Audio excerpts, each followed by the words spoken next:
శ్రీమాత్రే నమః. నమస్తే అండి అందరికీ. ఎలా ఉన్నారండి అందరూ? నేనైతే చాలా బాగున్నాను. మీరందరూ ఎలా ఉన్నారో కింద నాకు కామెంట్ సెక్షన్‌లో రాయండి. ఈ నా చిన్న ప్రపంచంలోకి మీ అందరికీ ఆహ్వానం పలుకుతూ వెల్కమ్ టు వరల్డ్ ఆఫ్ వాణి. ఇప్పుడు వీడియోలో నేను చెప్పినట్టు మన ఛానల్‌లో ఒక మంచి మాట చెప్పుకుందాం అని అనుకున్నాం కదండీ! నేను ఈ రోజు నుంచి ప్రతి వీడియోలో ఒక మంచి మాట చెప్తాను. దాని గురించి ఒక 5 మినిట్స్ మీతో నేను మాట్లాడతాను. ప్రతి వారం ఇది మీకు చిన్న ఆహ్, చిన్న వీడియో కింద వస్తదనమాట. ఇది కూడా ఒకసారి చూడండి. చెక్ చేసేసేయండి. చేసేస్తే తెలుస్తుంది కదా! ఈరోజు మన మంచి మాట ఏంటంటే, ఎవరికీ భయపడొద్దు. ఫస్ట్ మనం ఎవరికీ భయపడొద్దు. ఎవరిని తక్కువ చేసి చూడొద్దు. ఎవరిని తక్కువ చేసి మాట్లాడొద్దు. ఒకటి. ఆహ్, మీ తక్కువ చే మిమ్మల్ని తక్కువ చేసే మాట్లాడే వాళ్ళ దగ్గర అసలు మీరుండొద్దు. మరణాన్నైనా ఎదిరించండి. కానీ మీకు విలువ లేని చోట నిమిషం కూడా నిలబడొద్దు. అర్థమైందండి నేను చెప్పింది? ఎవరిని కూడా తక్కువ చేసి చూడొద్దు. ఎవరికీ మీరు భయపడొద్దు. ఈ తక్కువ చేసి చూడడం అనేది చాలా దూరం వెళ్ళిపోతదండి. ఎవరైనా మనల్ని తక్కువ చేసి చూస్తున్నారని మీకెలా తెలుస్తదండి? మీరు వెళ్తే మాట్లాడకపోవటం కానీ, మీరు ఫోన్ చేస్తే లిఫ్ట్ చేయకపోవటం కానీ, లేదా మీరు వస్తున్నారని తెలిసి ఇంట్లో ఉండి లేరనిపించటం కానీ, లేదా మీరు మీరు వస్తారని తెలిస్తే ఆఫీస్‌లో ఉండి ఫోన్‌లో నేనెక్కడో ఉన్నాను అని చెప్పడం కానీ, ఇలాంటివి నేను ఎదుర్కొన్నానండి. నాకు తెలుసు. ఇలాంటి విషయాలన్నీ నేను చాలా ఎదుర్కొన్నాను. నాకు తెలుసనమాట. చచ్చిపోండి. కావాలంటే చచ్చిపోండి. నేను కాదని చెప్పను. కానీ విలువ లేని చోట నిమిషం కూడా మీరు నిలబడొద్దు. నిలబడాల్సిన అవసరం అయితే మనకు లేదు. ఇది ఎక్కువ ఎక్కడ జరుగుతదంటే ఫ్యామిలీస్‌లో జరుగుతదండి. ఈ ఫ్యామిలీస్‌లోకెళ్ళేసరికి మనకి విలువ ఇవ్వరండి ఎవరు. ఎందుకు విలువ ఇవ్వరంటారా? మన దగ్గర డబ్బులు లేకపోతే ఎవ్వరు విలువ ఇవ్వరు. మీ డబ్బు మీ ఒంటి మీద చూపిచ్చండి ఫస్ట్. అది మీరు రోల్డ్ గోల్డ్ ఏసుకుంటారా? ఇంకోటేసుకుంటారా? పక్కన పెట్టండి. మీ మీ విలువనేది మీ దగ్గర ఎంత డబ్బుందనేది మీ ఒంటి మీద చూపిచ్చండి. మీ బె మీ బీరువాలో లేకపోయినా, బ్యాంక్‌లో లేకపోయినా పర్వాలేదు. మీ ఒంటి మీద ఉందంటే ఆటోమేటిక్‌గా పరిగెట్టుకొని వస్తారండి. మీ వోళ్ళే మీ దగ్గరకొస్తారు.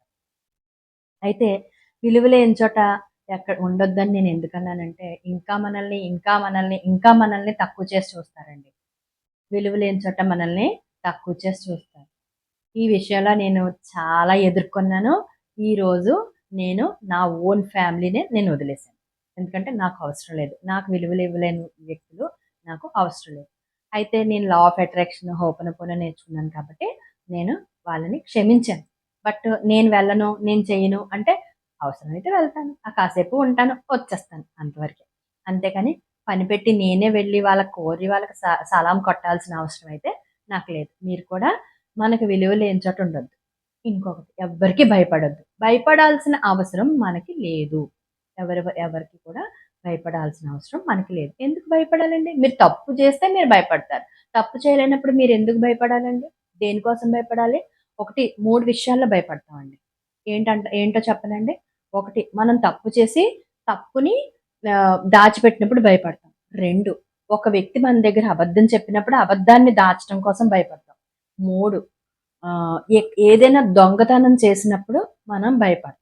ఏవండీ? ఈ 3 విషయాలుంటాయి. ఈ 3 మనలో లేనప్పుడు మనం ఎందుకు భయపడాలండి? భయపడాల్సిన అవసరం ఏముంది? దేనికి భయపడొద్దు. నౌ ఏ డేస్ ఏం జరుగుతున్నాయంటే చాలా మంది ఫ్యామిలీస్‌లో అబద్ధాలు ఎక్కువ చెప్తున్నారండి. నేను ఈ మధ్య కాలంలో దగ్గర దగ్గర ఒక వ ఇంతకు ముందు కూడా విన్నాను. వినడం అంటే నా ఓన్ కాదు అన్న వాళ్ళ దగ్గర నేను విన్నాను ఇంతకు ముందు. ఆహా! వీళ్ళు అబద్ధాలు చెప్తారని వదిలేసాను.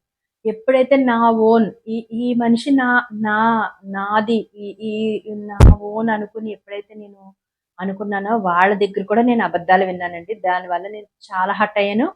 హర్ట్ అవ్వటం కాదండి అసలు మామూలుగా కాదు. అంత బాధపడ్డాను. బాధపడి ఆఖరికి నేనేం నిర్ణయం తీసుకున్నానంటే ఓకే. నేనేం చేయాలి? ఇప్పుడు నేను ముందుకెళ్ళాలి. నాకు కావాల్సింది మనీ. ఎవరెలా పోతే నాకెందుకు? వాళ్ళు నన్ను మోసం చేశారనుకో యూనివర్స్ వాళ్ళని మోసం చేస్తది. నేను నమ్ముకున్నది లలితాదేవిని, యూనివర్స్‌ని. ఓకేనా? నేను మనుషుల్ని కాదు నమ్ముతా. నా భర్తనో, నా పిల్లలనో, లేదంటే మా అమ్మనో, మా చెల్లినో, మా తమ్ముడినో వీళ్ళని కాదు నేను నమ్ముతాను. నేను నమ్ముకున్నది యూనివర్స్‌ని నమ్ముకున్నాను. ఎవరైనా నా దగ్గర అబద్ధమాడి నన్ను మోసం చేశారంటే యూనివర్స్ వాళ్ళ కాలం ఖచ్చితంగా సమాధానం చెప్తుంది. కాబట్టి నేనెందుకు బాధపడాలి అని ఒకే ఒక్క చిన్న వర్డ్ అనుకున్నాను.